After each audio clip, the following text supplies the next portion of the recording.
इस वीडियो में हम करंट इलेक्ट्रिसिटी के टॉपिक नंबर 3 यानी कि रेजिस्टेंस, रेजिस्टिविटी और फैक्टर्स अफेक्टिंग रेजिस्टेंस के ऊपर एमसीक्यूज़ की डिस्कशन करेंगे।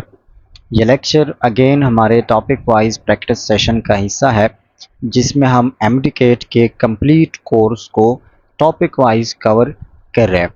अगर आप इस सेशन को बाकायदा ज्वाइन करना चाहते हैं तो बाकी डिटेल्स आपको इस वीडियो के डिस्क्रिप्शन में मिल जाएगी।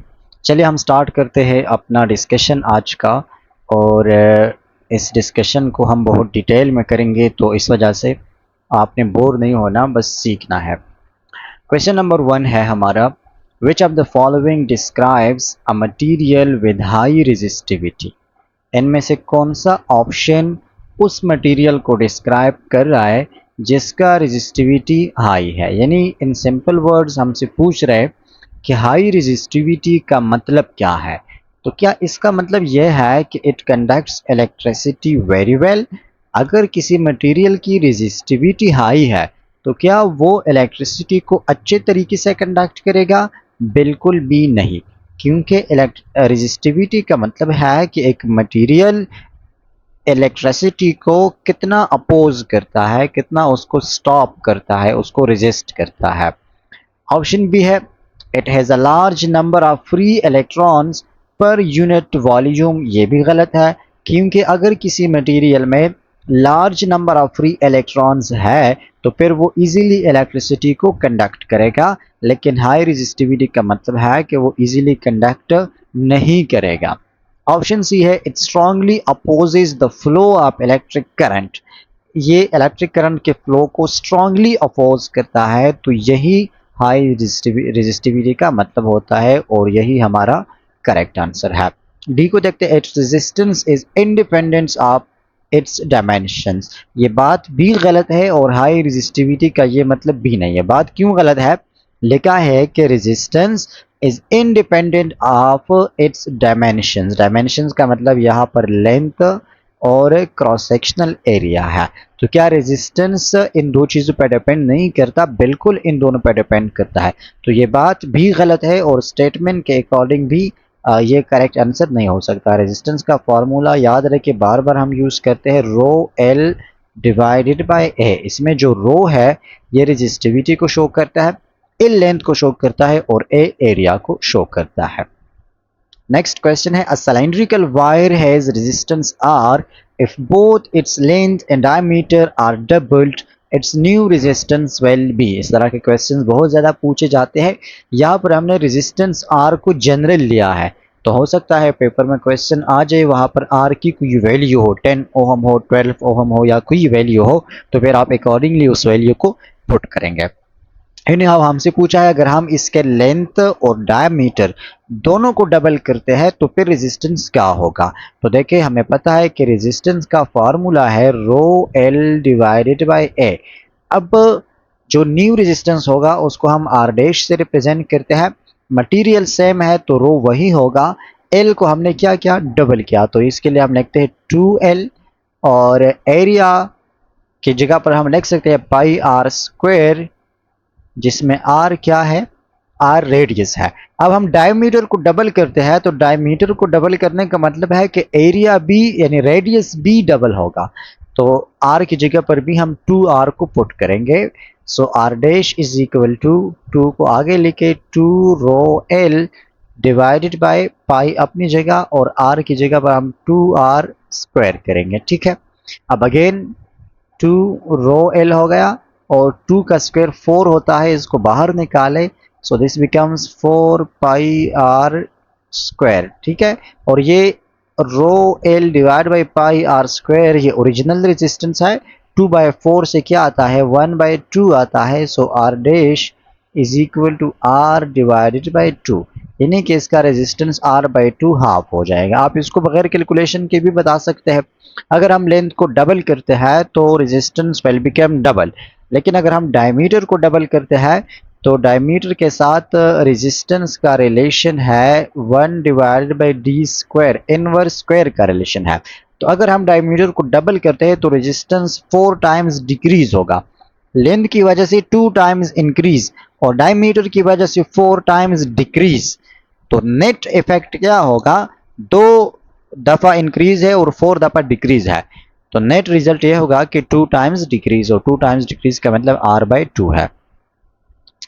क्वेश्चन नंबर 3 है, the resistance of a metallic conductor at a certain temperature is r if its temperature is slightly increased and its length is simultaneously stretched to half its cross-sectional area while keeping volume constant, its new resistance will be approximately। अब ये बहुत ही technical question है। Technical क्यों है? Technically इस तरह है कि पहले हमें कहते हैं कि हम एक मेटालिक कंडक्टर की सर्टेन टेम्परेचर पर रेजिस्टेंस आर है, उसके बाद हमने पहले उसके टेम्परेचर को इंक्रीज किया, ये पहला पॉइंट है। दूसरा पॉइंट, हमने इसके लेंथ को स्ट्रेच किया। स्ट्रेच का मतलब क्या है कि लेंथ को हमने इंक्रीज किया। कितना इंक्रीज किया? इतना इंक्रीज किया to half its cross sectional area, कि उसका क्रॉस सेक्शनल एरिया हाफ बन जाए, इतना ही हमने उसको इंक्रीज किया। पहले वाले क्वेश्चन में मैंने डिस्कस की कि जब भी हम किसी कंडक्टर का, किसी मटेरियल का, किसी वायर का लेंथ को इंक्रीज करते हैं तो इसका क्रॉस सेक्शनल एरिया डिक्रीज होता है। अब क्रॉस सेक्शनल एरिया को हमने हाफ किया तो इसका मतलब है कि इसके लेंथ को हमने डबल किया होगा। सो इट मींस कि जो एल डैश है, न्यू लेंथ है, वो 2l है, और जो क्रॉस सेक्शनल एरिया है वो a/2 है, हाफ है। अब अगेन हमने इसके न्यू रेजिस्टेंस को फाइंड करना है। यहाँ पर अगेन कांस्टेंट वॉल्यूम की बात मेंशन है, तो फिर ये वाला सीन मस्ट होगा कि लेंथ को इंक्रीज करने से एरिया डिक्रीज होगा और एरिया को इंक्रीज करने से लेंथ डिक्रीज होगा। ठीक है, अब let's put values. So R dash will be equal to rho, यहाँ पर l की जगह पर 2l आ जाएगा और एरिया की जगह पर a/2 आ जाएगा, तो ये 2 ऊपर जाके क्या हो जाएगा, मल्टीप्लाई हो जाएगा। R dash is equal to 4 rho l divided by a, और rho l divide by a की जगह पर आ जाएगा रेजिस्टेंस, यानी कि ओरिजिनल रेजिस्टेंस 4 टाइम्स। लेकिन आंसर जो है वो 4r नहीं होगा। क्यों नहीं होगा? क्योंकि हमने टेम्परेचर को भी इंक्रीज किया है, तो टेम्परेचर को इंक्रीज करने से मेटालिक कंडक्टर्स की रेजिस्टेंस भी इंक्रीज होती है, तो यहाँ पर हमारे मटेरियल का overall resistance greater than 4r होगा, इक्वल टू 4r नहीं होगा, क्योंकि टेम्परेचर भी हमने इंक्रीज किया है। SI यूनिट ऑफ रेजिस्टिविटी, तो रेजिस्टिविटी का SI यूनिट ओहम मीटर होता है। अगला है materials temperature coefficient of resistance is negative, this material is most likely semiconductor. Semiconductor के लिए टेम्परेचर कोएफिशिएंट नेगेटिव होता है। 6 है, consider two wires made of the same material and the same temperature. Wire A is twice as long as and has half of the diameter of wire B. ये तो बहुत मुश्किल हो गया।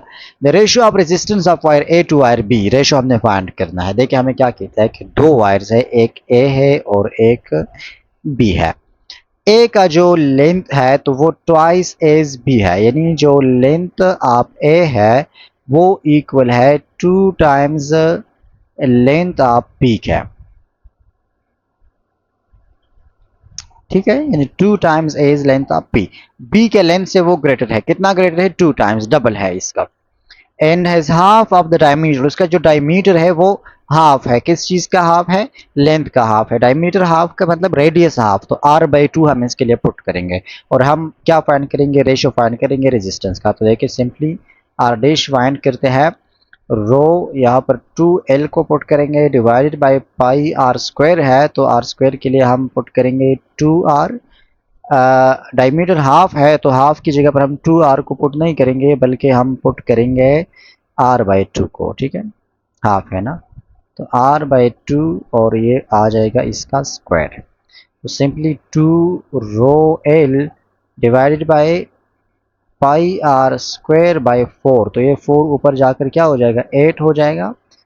ये r dash is equal to 8 rho l divided by pi r square, ये resistance के equal है, तो r dash is equal to r times original resistance. ठीक है, 8 टाइम्स, सॉरी। अब रेशियो कब ने फाइंड करने, तो ए वाले वायर का जो रेजिस्टेंस है वो 8 टाइम्स ग्रेटर है देन बी, तो 8 टाइम्स ग्रेटर देन बी का मतलब है कि 8/1, सो ऑप्शन नंबर डी। अगला है, if the temperature of a conductor decreases significantly approaching absolute zero its resistance generally, अगर टेम्परेचर इतना डिक्रीज हो कि वो एब्सोल्यूट जीरो को रीच करे तो रेजिस्टेंस क्या होगा। देखिए टेम्परेचर के इंक्रीज करने से रेजिस्टेंस क्या होता है, इंक्रीज होता है, तो टेम्परेचर के डिक्रीज करने से रेजिस्टेंस भी क्या होगा, जीरो होगा। अब अगर टेम्परेचर हम इतना इतना डिक्रीज करें कि वो एब्सोल्यूट जीरो तक आ जाए तो रेजिस्टेंस भी जीरो तक अप्रोच करेगा, और फिर ऐसे मटेरियल को हम कहते हैं सुपर कंडक्टर, जिसके लिए रेजिस्टेंस की वैल्यू तकरीबन तकरीबन जीरो हो। Which of the following is an intrinsic property of a material independent of its shape or size? तो intrinsic property resistivity है, जो कि shape पर भी डिपेंड नहीं करता और size पर भी डिपेंड नहीं करता। आगे जाते हैं। A wire of resistance R is melted down and recased into a wire of half its original length, assuming its volume remains constant. Its new resistance will be, again volume constant की बात है, तो volume constant की बात जब भी आएगी length की वजह से एरिया इफेक्ट होगा। अब यहाँ पर हमें सिर्फ लेंथ का बताया कि लेंथ को हमने हाफ किया है, यानी कि L dash is equal to L by two है, लेकिन यहाँ पर एरिया भी इफेक्ट होगा, वो 2 टाइम्स होगा। अब इसके लिए फाइंड करें तो लेंथ को हाफ करने से रेजिस्टेंस क्या हो जाएगा, हाफ हो जाएगा, और एरिया को डबल करने से resistance is inversely proportional to area. तो अब अगर हम एरिया को डबल करते तो रेजिस्टेंस फिर हाफ होगा, यानी एक हाफ हो जाएगा एरिया की वजह से और एक हाफ हो जाएगा लेंथ की वजह से, तो टोटल इफेक्ट आ जाएगा R बाई 4। आई होप कि इसका मैथमेटिक्स आप कर लोगे। Reciprocal of resistivity is conductivity. आगे जाते हैं। Standard resistor characterized by specific resistance value at room temperature. किसी भी रेजिस्टर के लिए रूम टेम्परेचर पर एक खास वैल्यू होती है। अब हमें कहते हैं if it is used in extremely cold environment, अब अगर हम इसको कम टेम्परेचर वाले एनवायरनमेंट में यूज करते हैं तो it's measured resistance will likely B, तो फिर उसका रेजिस्टेंस क्या होगा। कोल्ड एनवायरनमेंट का मतलब है टेम्परेचर कम, तो टेम्परेचर कम होगा, इसका रेजिस्टेंस भी क्या होगा, रेजिस्टेंस भी इसका कम होगा, तो it's value will be less than the specified value, lower than the specified value. 12 है the resistance of a hollow cylindrical conductor compared to a solid cylindrical conductor of the same material length and outer diameter will be। बस दो चीजों में difference है, एक hollow cylinder है और एक सॉलिड सिलेंडर है, तो दोनों में किसका रेजिस्टेंस ज्यादा होगा या कम होगा। इन होलो का जो रेजिस्टेंस है वो सॉलिड से कम होगा या ज्यादा होगा, बाकी लेंथ सेम है, डायमीटर सेम है, मटेरियल दोनों का सेम है। तो देखिए होलो सिलेंडर का जो एरिया है वो कम होता है, यहाँ पर हम लिखे area of hollow cylinder then area of solid cylinder, तो इसका एरिया कम है मतलब इसका रेजिस्टेंस क्या होगा, ग्रेटर होगा। नेक्स्ट है materials used for heating elements like in toasters और इलेक्ट्रिक हीटर्स। हीटर में जो मटेरियल यूज होते हैं तो उसकी प्रॉपर्टी क्या होती है, तो हीटिंग तब प्रोड्यूस होगी जब एक मटेरियल करंट को अलाउ नहीं करेगा, वोल्टेज आ रहा है लेकिन उसमें करंट फ्लो नहीं कर रहा, तो वो वोल्टेज कहाँ पर जाएगा, वो हीटिंग में जाएगा, हीट एनर्जी में कन्वर्ट होगा। और ये कब होगा, मतलब वो कब करंट को अपोज करेगा, जब उसका रेजिस्टेंस हाई हो, तो हाई रेजिस्टिविटी होनी चाहिए। और दूसरी बात इसका टेम्परेचर ज़्यादा होगा, इंक्रीज होगा, ये हीट अप होगा, तो ये मेल्ट भी नहीं होना चाहिए, यानी ज़्यादा जल्दी इसको मेल्टिंग से भी हमने बचाना है, तो उसके लिए इसका जो मेल्टिंग पॉइंट है वो ज़्यादा होना चाहिए, वो भी हाई होना चाहिए, तो high resistivity and high melting point. If the voltage across a conductor is doubled, अगर वोल्टेज को हम डबल करते हैं, the current through it triples, the resistance will be। Voltage को हम डबल करते हैं और करंट को हम क्या करते हैं, ट्रिपल करते हैं। तो देखिए V is equal to I R है, तो resistance I is equal to V R is equal to V by I. अब वोल्टेज को हमने डबल किया तो रेजिस्टेंस इंक्रीज, लेकिन करंट को हमने 3 टाइम्स इंक्रीज किया तो overall voltage resistance will be decrease. What is the effect of doping on the resistivity of a semiconductor? अगर सेमीकंडक्टर को हम डॉप करते हैं, डॉप का मतलब उसके साथ कोई दूसरा मटेरियल हम मिलाते हैं, ऐसा मटेरियल जिसमें चार्ज कैरियर ज्यादा हो, चार्ज कैरियर का मतलब इलेक्ट्रॉन या होल्स की कंसंट्रेशन उसमें ज्यादा हो, तो अगर हम किसी प्योर सेमीकंडक्टर के साथ ऐसा मटेरियल डोप करते हैं जिसमें चार्ज कैरियर ज्यादा है, तो फिर उसका रेजिस्टिविटी क्या होगा, तो रेजिस्टिविटी इसका डिक्रीज होगा, सिग्निफिकेंटली डिक्रीज होगा। क्यों डिक्रीज होगा, क्योंकि चार्ज कैरियर इलेक्ट्रॉन्स और होल ज्यादा होंगे तो करंट इसमें आसानी से फ्लो करेगा, और करंट आसानी से फ्लो करने का मतलब है कि इसका रेजिस्टिविटी डिक्रीज होगा। नेक्स्ट है the specific resistance of a conductor changes with. Specific resistance किस चीज के साथ चेंज होता है, लेंथ के साथ नहीं, एरिया के साथ नहीं, टेम्परेचर के साथ ये चेंज होता है। Next, a thin wire has resistance R if it is replaced by a wire of the same material and length but 3 times the radius, its new resistance will be. अब हमने क्या किया है, एक रेजिस्टर है जिसका रेजिस्टेंस R है, एक मटेरियल है इसका रेजिस्टेंस R है, और हमने इसको रिप्लेस किया है दूसरे वायर से जिसका मटेरियल सेम है, यानी रो की वैल्यू सेम है, लेंथ भी इसका सेम है, सिर्फ और सिर्फ हमने इसका रेडियस चेंज किया है, तो न्यू रेजिस्टेंस क्या होगा देखें, resistance is inversely proportional to radius square.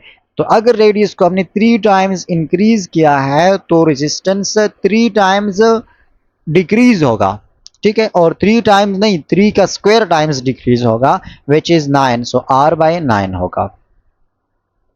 Next है, which statement is generally true about the resistance of electrolyte, electrolyte के रेजिस्टेंस के बारे में कौन सा स्टेटमेंट ट्रू है। तो इलेक्ट्रोलाइट भी एक मेटल की तरह ही होता है, लेकिन प्योर मेटल नहीं होता, इसकी जो रेजिस्टिविटी होती है वो प्योर मेटल से कम होती है। प्योर मेटल में रेजिस्टिविटी बहुत ही इलेक्ट्रोलाइट की रेजिस्टिविटी मेटल की रेजिस्टिविटी से ज़्यादा होती है, मेटल में कम होती है, क्योंकि मेटल में करंट आसानी से फ्लो करता है, इलेक्ट्रोलाइट में भी फ्लो करता है लेकिन मेटल की तरह उसमें फ्लो नहीं करता। तो it decreases with increase and temperature, जैसे जैसे हम इसके टेम्परेचर को इंक्रीज करते हैं तो इसका रेजिस्टेंस डिक्रीज होता है, यानी वो मेटल की तरह बिहेव करने लगता है। ये बिल्कुल सेमी कंडक्टर की तरह ही है, लेकिन सेमी कंडक्टर की रेजिस्टिविटी ज़्यादा होती है, इलेक्ट्रोलाइट की कम होती है, लेकिन मेटल के निस्बत इसमें ज़्यादा होती है। अच्छा, आगे जाते हैं। A conductor has a VI graph that curves indicating that as voltage increases, the slope also increases. This implies the conductor's resistance. देखिए, एक VI ग्राफ है और जैसे जैसे वोल्टेज इंक्रीज होता है वैसे वैसे करंट भी इंक्रीज होता है। तो ये स्लोप हमें किस चीज़ को रिप्रेजेंट करते हैं, 1/R को रिप्रेजेंट करता है, यानी रेजिस्टेंस के इनवर्स को रिप्रेजेंट करता है। तो इसका मतलब है कि अगर दोनों सेम अमाउंट से चेंज हो रहे तो इसका मतलब है कि रेजिस्टेंस इज कांस्टेंट, ये कांस्टेंट रेजिस्टेंस को शो कर रहा है, यानी ओहम लॉ को ये शो कर रहा है। अनदर वर्ड्स आप इसको इस तरह भी बता सकते हैं। Next step, the resistance of a conductor is 10 ohm at 0 degree Celsius. If its temperature coefficient of resistance is 0.005 degree per degree Celsius, at what temperature will its resistance become 12 ohm? हाय हाय हाय हाय हाय, देखिए temperature और resistance का जो relation है तो इसको हम लिखते हैं resistance at any temperature, resistance at any temperature is equal to resistance at 0 degree Celsius into 1 plus alpha times T. Alpha क्या है, ये टेम्परेचर कोफिशिएंट है। ये इक्वेशन किसके लिए है, ये टेम्परेचर और रेजिस्टेंस का रिलेशन है। आर नॉट इसमें क्या है, ये रेजिस्टेंस है at 0 degree Celsius. R T क्या है, किसी भी टेम्परेचर पर रेजिस्टेंस, और T temperature, R temperature coefficient है। तो बस इसमें वैल्यूज को पुट करें, हमने क्या फाइंड करना है, वो टेम्परेचर फाइंड करना है जिस पर रेजिस्टेंस बन जाए 12 ओहम। तो आर टी की जगह पर हम 12 पुट करेंगे। आर नॉट यानी टेम्परेचर 0 डिग्री सेल्सियस कितना है, 10 ओहम है।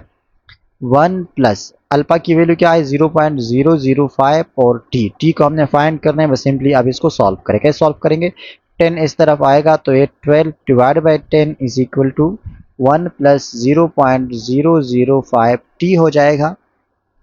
12 को 10 पर डिवाइड करें तो क्या बनता है, 1.2 बनता है, और is equal to 1 plus 0.005 T.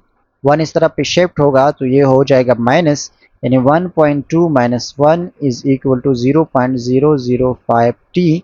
अब 1.2 से 1 को माइनस करें तो ये 0.2 बन जाएगा, इज इक्वल टू 0.005 टी। 0.005 को भी इस तरफ पे शिफ्ट करें तो ये 0.2 divide by 0.005 is equal to T. अब इस मैथमेटिकल को कैसे सॉल्व करेंगे, तो मैंने पहले भी तरीका बताया है कि इसको साइंटिफिक नोटेशन में कन्वर्ट करें। 0.2 को मैं लिख सकता हूँ 2 मल्टीप्लाई 10 पावर माइनस 1, बल्कि इसको थोड़ा मज़ीद आसान कर लेते हैं कि 1 मिनट, इसको थोड़ा सा आसान कर लेते हैं। 0.2 को मैं लिख सकता हूँ 20 मल्टीप्लाई 10 पावर माइनस 2, और 0.005 को मैं लिख सकता हूँ 5 multiply 10 power minus 3 is equal to temperature. तो 20 को 5 पर डिवाइड करके क्या आता है, 4 आएगा, और 4 मल्टीप्लाई 10 पावर माइनस 2 है, ये ऊपर जाएगा तो ये 10 पावर प्लस 3 बन जाएगा इज इक्वल टू टेम्परेचर। इससे 10 पावर प्लस 1 आ जाएगा, यानी 4 multiply 10 which is equal to 40 degree Celsius. तो 40 degree Celsius is our answer. अच्छा, बस इसको खुद करें मना ये 21 को, क्योंकि बहुत क्वेश्चन हमने इस तरह के कर लिए। If the resistance of a wire is R and is uniformly stretched to 4 times its original A length, अगर लेंथ को हमने 4 टाइम इंक्रीज किया है तो रेजिस्टेंस भी 4 टाइम इंक्रीज होगा। यूनिट ऑफ इलेक्ट्रिकल कनेक्टिविटी का यूनिट सीमन पर मीटर है। कंडक्टेंस का यूनिट सीमन है और कंडक्टिविटी का यूनिट सीमन पर मीटर है। मैं थक गया हूँ तो जल्दी जल्दी। The colour coding on the resistor indicates resistance value and, जो रेजिस्टर के ऊपर एक कलर कोडिंग होती है तो वो हमें क्या बताती है? एक तो हमें ये बताती है कि इसका रेजिस्टेंस कितना है, कम है या ज़्यादा है। दूसरा हमें ये बताती है कि इसमें टॉलरेंस कितना है, यानी ये कितने वोल्टेज को टॉलरेट कर सकता है, ज़्यादा से ज़्यादा उसके बाद ये बढ़ जाएगा।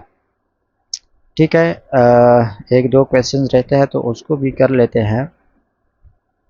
Which of the following materials would have the lowest resistivity at room temperature? Lowest resistivity का मतलब है highest conductivity, और इनमें से highest conductivity उस मटेरियल की होगी जो मेटल हो। तो मेटल इन गिवन में से एल्यूमिनियम है, जर्मेनियम सेमीकंडक्टर है, वुड इंसुलेटर है, सॉरी ग्लास जो है वो ग्लास भी इंसुलेटर है और वुड भी इंसुलेटर है। अगर ग्लास इंसुलेटर नहीं है तो I am sorry but I think it's insulator. अच्छा, लास्ट वाला हमारा एक क्वेश्चन रहता है और उसको भी कर लेते हैं। If the specific resistance of a material is very high, अगर रेजिस्टिविटी हाई हो तो इसका मतलब क्या होगा? इसका मतलब ये होगा कि इट इज़ इंसुलेटर।